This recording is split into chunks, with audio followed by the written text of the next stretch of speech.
Okay, let's jump in. When we think about retirement, the first thing that usually comes to mind is money. Right? Almost always. It's all about the number did you save enough? Hit that magic figure and, you're set. Mm-hmm. But what if that focus, while important, is actually missing the biggest piece of the puzzle? That's exactly what we're exploring in this deep dive. We've pulled together insights from a stack of expert interviews curated by Christine Benz for her book, How to Retire. Okay. And the consensus from these really thoughtful people goes, well, far beyond just the financial ledger. Our mission today is to really unpack the most important nuggets from these conversations and bring them to life for you. Because retirement isn't just a moment you hit a financial goal. Right. It's way more than that. It's a transition into an entirely new phase of life that could last for decades.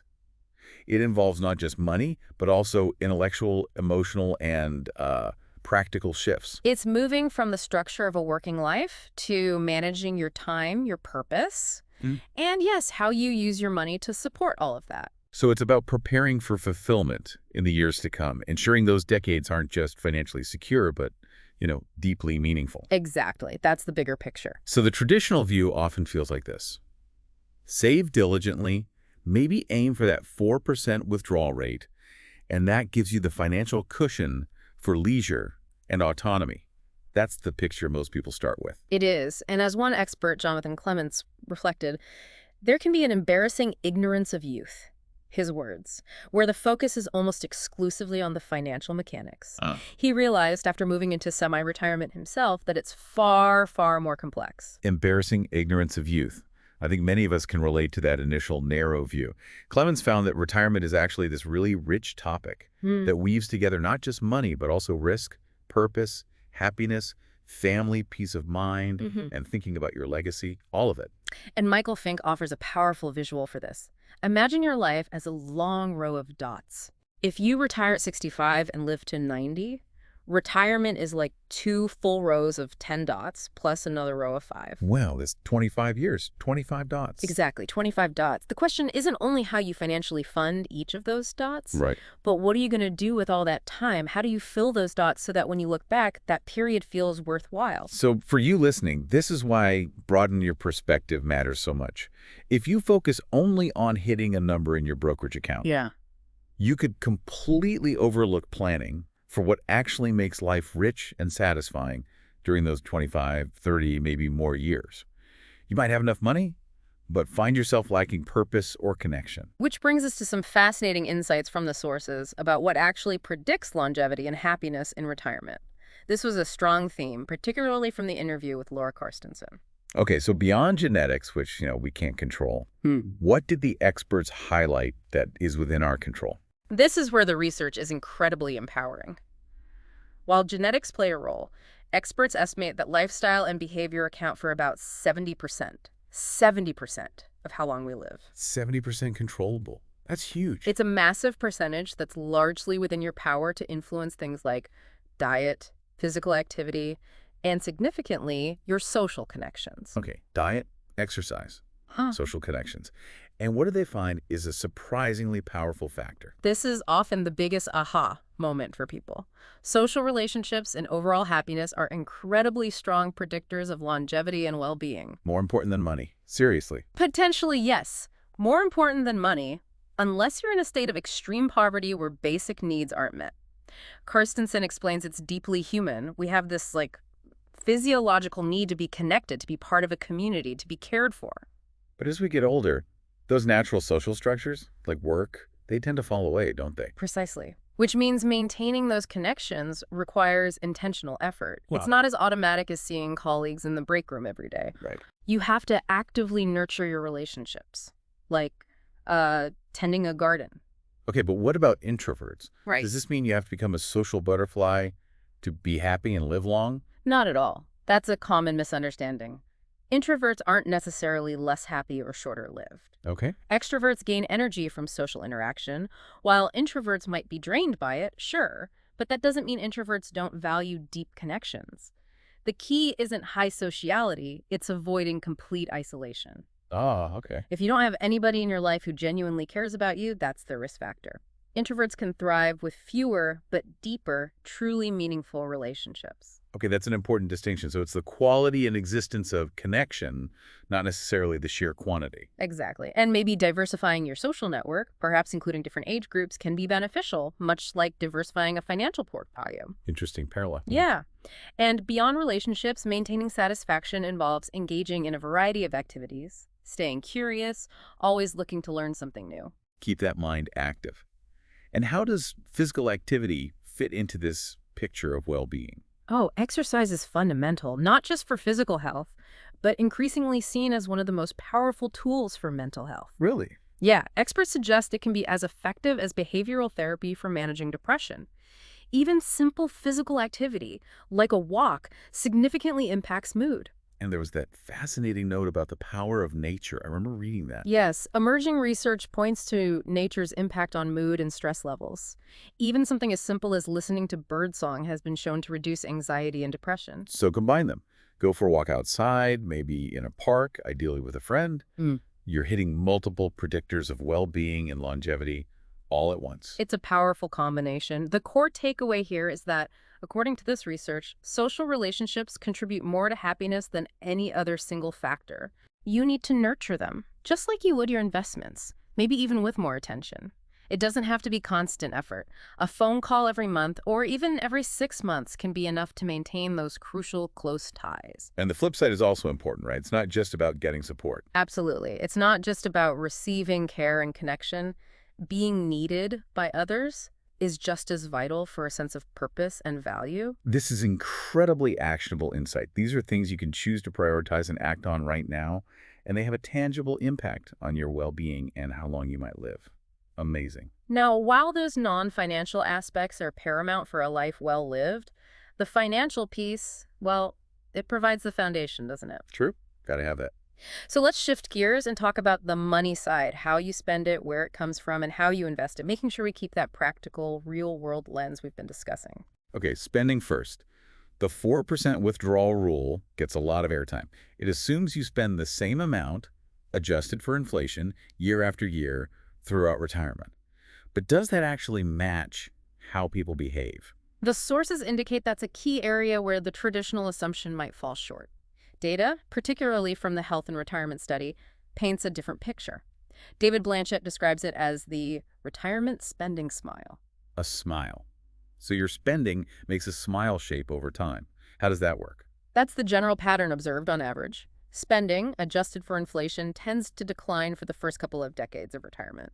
Think our 70s and early 80s. Declines. Really? Yeah, it doesn't keep up with inflation. Then it might tick back up later in life, often due to increased healthcare costs in the late 80s and 90s. That's the ends of the smile turning up. That's counterintuitive. You might think spending would stay high or even increase for travel and hobbies in the early years. Is the decline driven by fear of running out of money? Well, Blanchett's research suggests this pattern holds true even for retirees with substantial wealth. It's not solely driven by financial constraint. Interesting. It seems to be a natural evolution of how people live and spend as they age, perhaps doing less expensive travel or dining out less frequently, just slowing down a bit in certain areas. So the implication is you might not actually need a plan that supports a completely flat inflation-adjusted spending line for 30 years. That could potentially mean you need slightly less saved initially than a strict 4% rule calculation might suggest. That's one potential implication, yes. Understanding this likely spending pattern can help you model more realistically. Okay. Now, on the topic of spending, Ramit Sethi offers a different angle. He suggests people should practice spending on what brings them joy before retirement, ideally between ages 40 and 60. Practice spending. Why beforehand? Because, as he points out, health issues can make it much harder to do certain activities like extensive travel or physically demanding hobbies later in life. Get out there and do some of those things while you have the health and energy. Makes sense. Don't wait too long for the bucket list items. Exactly. Sethi also highlights the psychological hurdle of transitioning from saving a large sum to actually spending from it. Oh yeah, that must feel scary. Watching that number you worked so hard to build start going down. It really is for a lot of people. Sethi notes that income streams like annuities can help ease that anxiety for some people by providing a regular, predictable paycheck feeling, making the transition to spending less daunting. Okay, speaking of income, Social Security is a massive piece of the puzzle for most people. The big decision is always when to claim. Absolutely. And the general conventional wisdom, reinforced by the experts, is that delaying claiming often yields a significantly higher monthly benefit, Right, waiting pays off usually. which can be particularly valuable for covering fixed expenses and providing longevity protection, basically, insurance against outliving your money. Mhm. Tools like the Open Social Security Calculator can help you see the numbers for your specific situation. But there are valid reasons why claiming early might make sense for some folks. Absolutely. Mary Beth Franklin outlined a few key scenarios. First, if you're in poor health and statistically unlikely to reach average life expectancy, especially if you're single, claiming early might make sense to get some benefit. Okay, that's one. Second, if you have an unexpected job loss or planned early retirement and simply need the income to bridge a gap until other funds kick in. Necessity. Right. And third, for some married couples with significantly different earning histories, the higher earner might delay until age 70 to maximize their benefit. Which also maximizes the survivor benefit. Crucially, yes. While the lower earner might claim early to provide some cash flow, while the higher earner's benefit grows. So even if the lower earner takes their own benefit early and it's reduced, they could still get a larger survivor benefit later if their spouse passes. That's a critical point many people miss. Your own retirement benefit and a potential survivor benefit from a spouse are calculated separately. Think of them as two different pots of money. Even if you claim your own benefit early and it's reduced, if your spouse passes away, you can potentially step up to receive 100% of their benefit amount, or what it would have grown to if they delayed claiming once you reach your own full retirement age. You always get the higher of the two amounts you're eligible for. Wow. Okay, that's really important to understand. That strategy of having one spouse delay while the other claims early for cash flow sounds complicated, but potentially powerful. Jonathan Guyton discusses a concept called bridging, specifically for this, setting aside a specific conservative pool of investments to draw from only in those early retirement years to allow one spouse to delay Social Security until age 70. So you're creating your own bridge income. Exactly. It's a targeted use of assets to maximize a guaranteed lifetime income stream later. And if you claim and change your mind, can you undo it? Is there a mulligan? Sort of. You can suspend your benefits once you reach your full retirement age, and they will continue to accrue delayed retirement credits up to age 70. Yeah. Just be aware that if you're on Medicare, those premiums might have been deducted from your Social Security checks, so you'll need to arrange to pay them directly if you suspend benefits. Got it. Okay, let's talk about investments and how you coordinate drawing money from different account types, taxable brokerage accounts, tax-deferred accounts like traditional IRAs and 401ks, and tax-free Roth accounts. Yeah, this is where multi-year tax planning and retirement becomes essential, as Mike Piper emphasizes. The goal isn't necessarily just minimizing taxes this year. Right, it's bigger picture. It's about potentially minimizing your total tax bill over your entire retirement, often by strategically paying taxes at lower rates now, say with Roth conversions, to avoid higher tax bills later, especially when required minimum distributions kick in. Let's pause on RMDs for a second. Remind us what they are again. Sure. Required minimum distributions, or RMDs, are mandatory annual withdrawals that the IRS requires you to start taking from most tax-deferred accounts. Think traditional IRAs, 401k, 403bs once you reach a certain age. It's currently 73, moving to 75 soon. These withdrawals are treated as ordinary income and are fully taxable. And they can definitely push you into higher tax brackets later in retirement, whether you need the money or not. Ah, okay. So the early years of retirement, maybe before RMDs kick in and maybe before claiming Social Security, might be lower tax years overall. Potentially, yes. And that's the opportunity window for those Roth conversions you mentioned, paying the tax now at a lower rate. Exactly. If you expect your tax rate might be higher later due to RMDs and other income sources stacking up, converting some tax-deferred money to Roth in those lower tax years means paying tax now, sure, but then that money grows tax-free and withdrawals are tax-free forever. Big advantage later. So considering that, what's a common strategy for the sequence of withdrawals from these different accounts? Like, where do you pull from first? Piper and Benz outline a frequently recommended approach. Start with your taxable accounts first, your regular brokerage account. Why taxable first? Because these dollars have already been taxed, at least the principal, gains might be taxed when you sell, often at lower capital gains rates, but they don't get any better tax treatment by waiting. So generally spend those first. Okay, taxable first. Then move on to your tax-deferred accounts like traditional IRAs or 401ks. These withdrawals are fully taxable as ordinary income, and you'll eventually be forced to take those RMDs anyway, so you might as well control the timing somewhat. And Roth accounts last. Often, yes, you save your Roth accounts for last. The money here is tax-free forever once qualified, whether it's growth or withdrawals. That makes them incredibly flexible and valuable assets, especially later in life when healthcare costs might rise, or if you want to leave tax-free money to heirs. So it's a strategic game across your accounts, thinking about which dollars cost you the least in taxes over the long term, not just this year. Precisely. And having that tax-free Roth bucket gives you flexibility to manage your annual taxable income. You can pull from Roth in a high-income year without adding to your tax bill. Piper also mentions thinking about tax efficiency within your taxable accounts, like trying to place assets that generate a lot of ordinary income, such as high-yield bonds, in tax-advantaged accounts if possible, rather than taxable ones where that income gets taxed every year. Right, asset location. Exactly.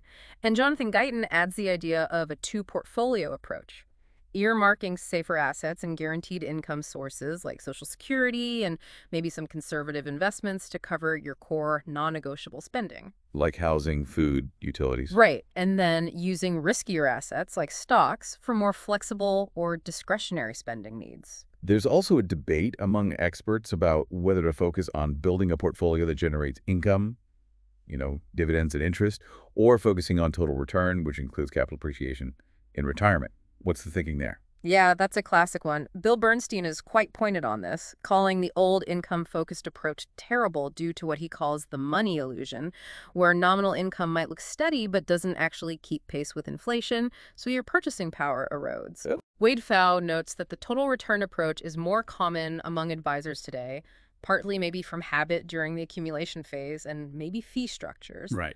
But he also points out it might not fully address specific retirement risks like longevity risk, living longer than expected, and sequence of returns risks. Sequence risk, that's the scary one. Yeah. Right? Having bad market returns just as you start withdrawing. Exactly. It can severely damage your portfolio's longevity. So just living off dividends isn't necessarily the goal, according to many experts. You might compromise your overall portfolio's growth or take on excessive risk just to chase yield. So what's the alternative then? Bernstein suggests a strategy of having separate buckets of risky assets like equities and riskless assets like cash or short-term bonds. You draw from the riskless bucket in down market years, giving your equities time to recover, and draw from equities in good years. That sounds smart, but maybe a bit more complex to manage. It can be, yes, which makes the approach of someone like J.L. Collins particularly appealing to many. His whole thing, The Simple Path to Wealth, emphasizes broad-based, low-cost index funds. Keep it simple. Yes, his core argument is how incredibly difficult, maybe impossible it is, for even professional managers to consistently outperform the market index over the long term, especially after fees. So, investing in index funds is a straightforward, effective strategy that captures market growth without the complexity and often futile effort of trying to pick winners. Okay, we've covered the well-being aspects and the core financial mechanics. Now let's get practical with some of the biggest lifestyle and cost areas in retirement.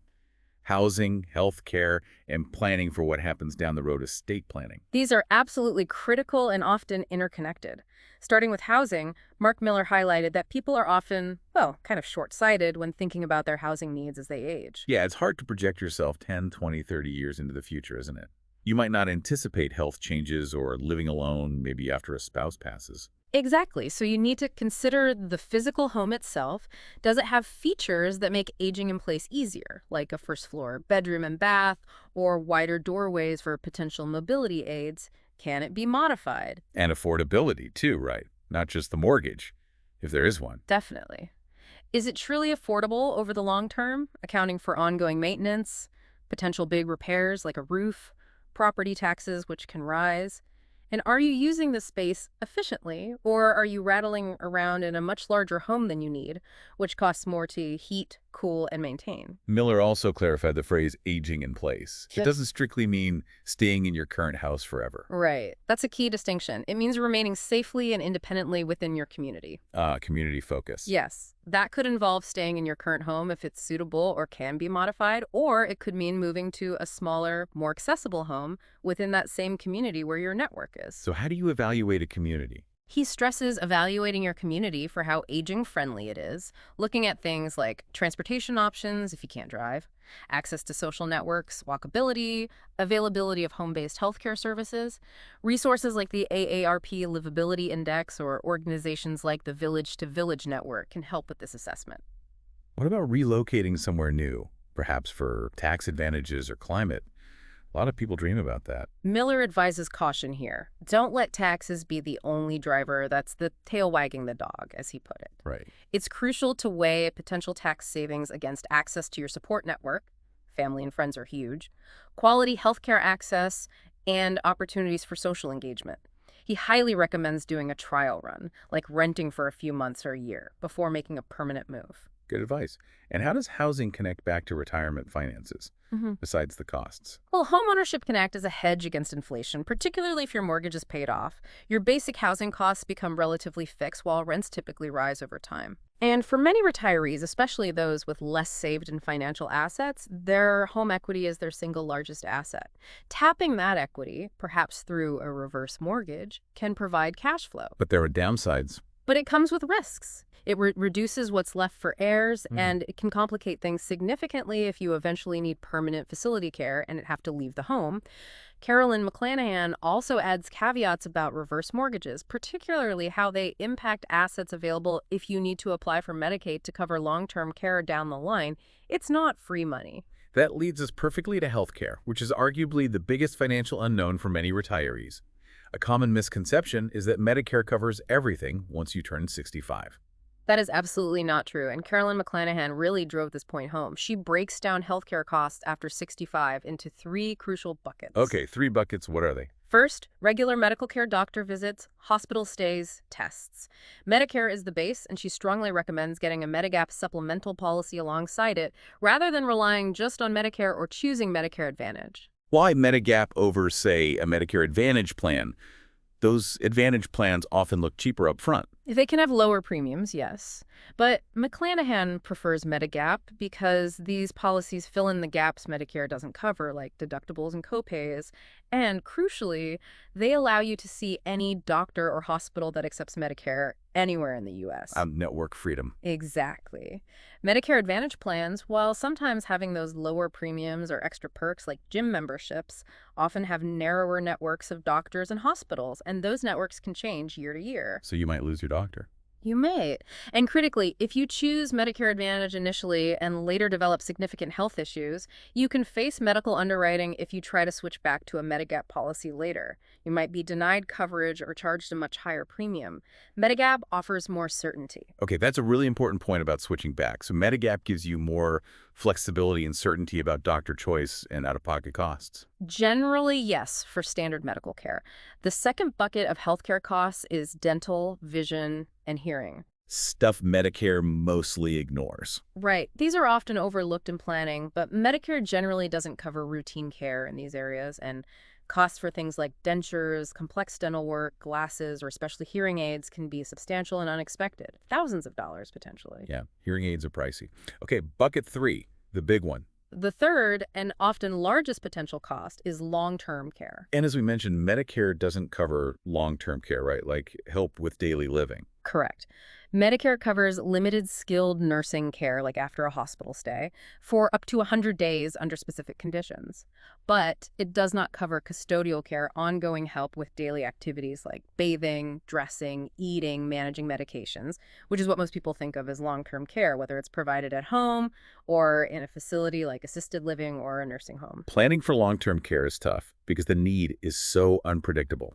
Some people need it, some don't. It is very tough. McClanahan noted that the average duration of care for someone who needs it is maybe 2-3 years, but it can be much longer, particularly for very healthy individuals who develop dementia later in life. Right. She also highlighted factors influencing your personal healthcare costs beyond general statistics. Your attitude towards seeking care. Some people go to the doctor for everything, others avoid it.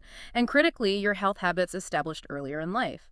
She stressed that the 40s and 50s are key decades for setting those habits, diet, exercise, not smoking, that really impact health and costs in retirement. So how do you plan for these potential long-term care costs? What are the options? Well, she suggested thinking about them as a dedicated mental bucket, at least. Options include self-funding if you have significant assets, purchasing long-term care insurance. Which can be expensive and hard to get. It can be, yes. She mentioned hybrid policies that combine LTC benefits with life insurance are becoming more common.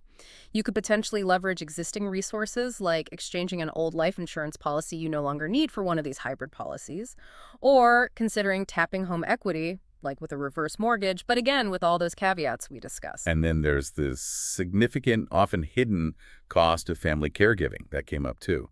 This is huge, and it disproportionately affects women, as Jean Chatzky highlighted. It involves not just out-of-pocket expenses for the caregiver. AARP data suggests an average of $7,000 a year, Wow. but also significant time out of the workforce for the caregiver, which leads to lost income, reduced savings contributions, and lower future Social Security benefits for them. A MetLife study years ago suggested the total cumulative cost for family caregivers could be around $400,000 in lost wages and benefits. That's staggering. It really is. McClanahan notes that even if someone has LTC insurance, making claims early to pay for professional respite care for a family caregiver can be incredibly valuable. It gives the caregiver a break and might help them stay in the workforce longer, protecting their own financial future. That's a smart use of insurance. And the decision about in-home care versus a facility. Most people say they prefer in-home care. However, McClanahan points out that if you need a high number of hours of care per day, like round-the-clock care, in-home care can actually become more expensive than a facility. Okay. And beyond cost, you need to assess if your home is physically safe and suitable for the level of care needed, especially with cognitive decline like dementia. Is it safe for the person and the caregiver? Documenting your wishes about remaining home, even if professionals deem it unsafe, is crucial in those difficult situations. So much to think about there. Okay, let's move to estate planning and perhaps even more importantly, communicating your plans. This seems like another area people avoid. Definitely. Cameron Huddleston was very clear on this point. Not sharing information about your finances, your estate plan, and your final wishes with your loved ones doesn't give you more control. It actually relinquishes control to others during a crisis or after your death. And creates immense stress and potential conflict for your family when they're already grieving. Absolutely. Discussing these things ensures your wishes are understood and followed, prevents assets from being lost or tied up because no one knows where to find accounts or documents, and just makes a horrible time slightly less horrible for those left behind. So what are the key documents? Key documents include a will, a financial power of attorney, POA, and a healthcare power of attorney, or healthcare proxy. Christine Benz emphasizes ensuring your POAs are general, meaning they cover a wide range of financial or healthcare decisions, and durable, meaning they remain effective even if you become incapacitated. That durable part sounds really important. It is, and here's a point Jennifer Rizal and Christine Benz hammered home that is often missed, but it's absolutely critical. Okay, what's that? This is arguably the most important practical takeaway in this area. Beneficiary designations trump wills. Say that again? Beneficiary designations trump wills. Yes. The person you name as beneficiary on your IRA, your 401k, your life insurance policy, your bank accounts with payable on death designations, that person gets that asset directly, regardless of what your will says. Whoa. You can unintentionally disinherit heirs or create major headaches and legal battles by not ensuring the beneficiaries listed on your accounts match the intentions in your will. Checking and updating your beneficiary designations should be one of the very first steps in estate planning. Before you even draft the will, maybe. That's a huge potential pitfall. People need to check those forms. What about appointing people to carry out your wishes, like an executor? For executors of your will, trustees if you have a trust, and agents under your powers of attorney, definitely name successors in case your first choice can't or won't serve.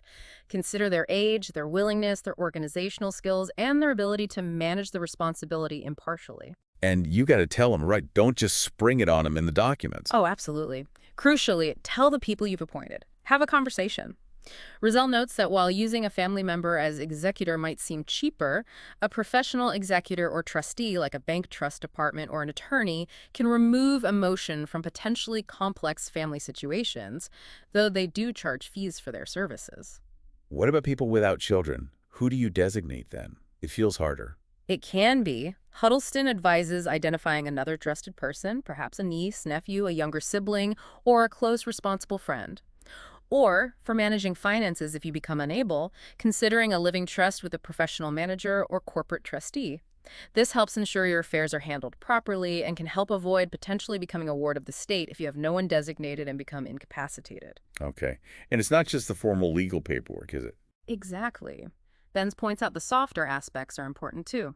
Making clear plans for pets, specifying who gets particular personal items that have sentimental value to avoid family squabbles, documenting your wishes for a memorial or funeral service, or even digital assets. Things that might not go in the will but matter a lot. Right. These non-legal but deeply personal decisions require documentation, maybe a separate letter of instruction, and most importantly, communication with your loved ones to avoid conflict and ensure your wishes are known and hopefully respected. These aren't morbid topics. They're genuinely acts of planning and kindness for your future self and the people you care about most. Getting these things in order provides you with control and peace of mind now. Well said. Shifting gears slightly, let's dedicate a moment to specific considerations for women in retirement, drawing on insights from Jean Chatzky. Women often face unique challenges in achieving retirement security. Yeah, you hear the statistics. What are the main factors leading to women being more likely to experience poverty or financial insecurity in retirement? Several factors converge, unfortunately. Lower lifetime earnings compared to men, often due to the gender wage gap, and sometimes career choices that are lower paying but more flexible. Significant time spent out of the workforce for caregiving, both for children and increasingly for elderly parents. That caregiving penalty again. Exactly. And greater longevity, meaning women generally live longer than men, so their savings need to stretch further, and they're more likely to outlive a partner and spend final years single. You mentioned caregiving specifically impacts women's finances significantly. Can you quantify that? It's hard to pin down exactly, but Chatsky cited that MetLife study suggesting the cumulative cost of caregiving for an elderly relative in terms of lost wages, missed promotions, reduced Social Security benefits can reach around $400,000 over a lifetime for the caregiver. 400,000. Wow. And the AARP data showing caregivers spend an average of $7,000 a year out of pocket on care-related expenses. This unpaid labor and financial strain disproportionately fall on women, interrupting their careers and ability to save for their own retirement. So what are the implications for saving and investing for women, knowing these headwinds? Chatsky stresses the heightened importance of saving diligently and investing for growth as early as possible, recognizing that earnings potential might peak earlier due to career breaks, or the wage gap means you need to make the most of your earning years. And investing approach. She also noted a tendency for some women, perhaps driven by seeking security, to be more conservative investors. While understandable, this might lead to portfolios that aren't aggressive enough to generate the growth needed to meet their long-term needs, especially given their longer life expectancy. Getting comfortable with appropriate levels of investment risk is key. And given that greater longevity, what else is critical for women? Planning for long-term care becomes even more critical for women, statistically. They are more likely to need it and more likely to need it for longer. This is especially true for single women who don't have a partner or adult children they can automatically rely on for potential caregiving support. And going back to the communication piece we just discussed, how does that apply specifically to women? Chatsky absolutely stresses the crucial need for women, especially those in married couples, to be actively involved and informed about the family finances and the estate plans. Don't just leave it to your spouse. Be in the meetings, ask the questions. Yes. Attend meetings with financial advisors together. Understand the investments, the accounts, the plan. Ensure there are clear roadmaps and documentation accessible to you in case something happens to your partner unexpectedly.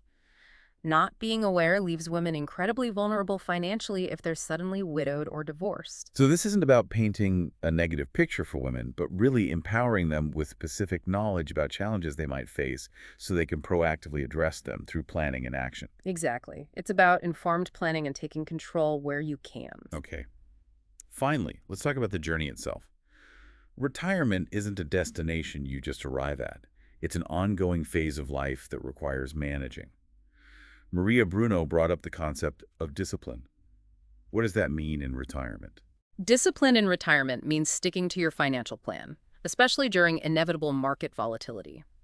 Avoiding emotional decisions like panicking and selling investments during a downturn when things look scary is crucial for long-term success. You need to maintain that long-term perspective you set out with. Trust the plan, basically. Oh. But alongside discipline, there's the absolute need for adaptability, right? Things change. Oh, absolutely. Retirement is a journey, and your plan isn't a rigid set it and forget it document. Your goals might change, your health will certainly change, market conditions will change, tax laws will change. So revisiting your plan regularly, maybe every couple of years or after a major life event, is essential. So it's okay, even necessary to make adjustments. It's okay and necessary to make adjustments and trade-offs along the way based on how your life actually unfolds, not just how you planned it years ago. Be flexible. And ultimately, how you define success in retirement is deeply personal, isn't it? It absolutely is. Don't feel pressure to compare yourself to your neighbors or friends, the proverbial Joneses, or live someone else's version of retirement. Define what success means to you based on your values and priorities. And that definition can evolve. Yes. Jamie Hopkins adds that it's perfectly okay to redefine that meaning over time as you learn and grow in this new phase of life.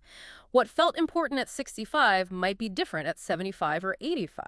So zooming out from this deep dive into Christine Benz's interviews and all these expert insights, what are the core takeaways we've explored for listeners? Well, I think first and foremost, we've seen that retirement is fundamentally more than just a financial calculation. It's so much bigger. Relationships, purpose, and overall well-being are incredibly powerful contributors to happiness and even longevity. Right. Don't just focus on the money number. Yeah. You also learned that typical spending patterns in retirement aren't necessarily flat, like the old 4% rule assumed that spending smiles, a really useful concept. Mm-hmm. And we've discussed how strategically coordinating your income sources, like Social Security, and managing withdrawals from different account types, taxable, tax-deferred, Roth, can significantly impact your financial picture and tax burden over the long haul. Multi-year planning is key. And we've highlighted the critical importance of proactive planning for those big practicalities like housing and healthcare, including the often underestimated costs of long-term care. And how vital communication is talking about money, talking about estate plans.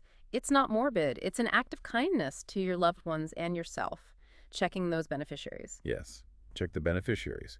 We also specifically address the unique but addressable challenges women often face in retirement and why being informed and involved in financial planning is so important for them. And through it all, the journey requires this balance, doesn't it? A balance of discipline to stay on track with your plan and the adaptability to navigate the inevitable changes and redefine your path as needed. This deep dive has aimed to give you, the listener, tools and insights to think through these complexities and feel more prepared, not just financially, but holistically, for a retirement well lived. Absolutely. Maybe here's a final thought for you to ponder, pulling these threads together. Okay, leave us with this. If the research and these experts suggest that social connection and a sense of purpose are potentially stronger predictors of happiness and longevity in retirement than money alone beyond basic needs, Yeah. how might consciously prioritizing your time and energy towards nurturing relationships and engaging in meaningful activities, even just slightly more than you do now, actually become one of the most impactful retirement planning decisions you make for your overall well-being?